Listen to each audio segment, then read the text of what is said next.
ఈ రోజైతే మనం లో బడ్జెట్ ఎగ్ ఫ్రైడ్ రైస్ చేసుకుందాం రండి. ఇంట్లో నాకు ఇష్టం లేని కూర చేసినప్పుడు గానీ, లేదా రోజు అన్నం తిని బోర్ కొట్టినప్పుడు గానీ నేను ఇది చేసుకుంటాను. మీకు కూడా చూపిస్తాను రండి. ఫస్ట్ కొంచెం ఆయిల్ వేసుకొని, సన్నగా కట్ చేసుకున్న ఉల్లిపాయ ముక్కలు, సన్నగా కట్ చేసుకున్న పచ్చిమిర్చి ముక్కలు వేసుకొని, మంచిగా బ్రౌన్ కలర్ వచ్చేంత వరకు వేపుకోవాలి. నేను కారం ఎక్కువ తింటా కాబట్టి మిర్చి కొంచెం ఎక్కువ వేసుకున్నా. ఇప్పుడైతే ఎగ్స్ పగలగొట్టి వేసేసుకోవడమే. నా ఒక్కదానికే కాబట్టి 2 ఎగ్స్ వేసుకుంటున్నా. మీరు ఎక్కువ మందికి చేసేటట్టయితే ఇంకో 2-3 వేసుకోండి.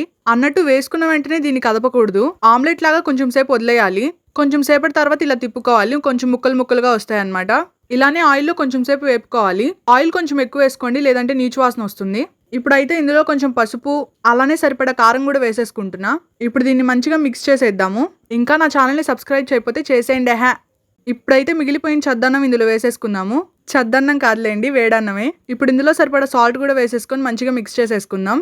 ఎంతసేపు మిక్స్ చేయాలంటే మీ చెయ్యి నొప్పి వచ్చేదాకా మిక్స్ చేసుకోండి. ఇంకా మన ఎగ్ రైస్ రెడీ అయిపోయినట్టే.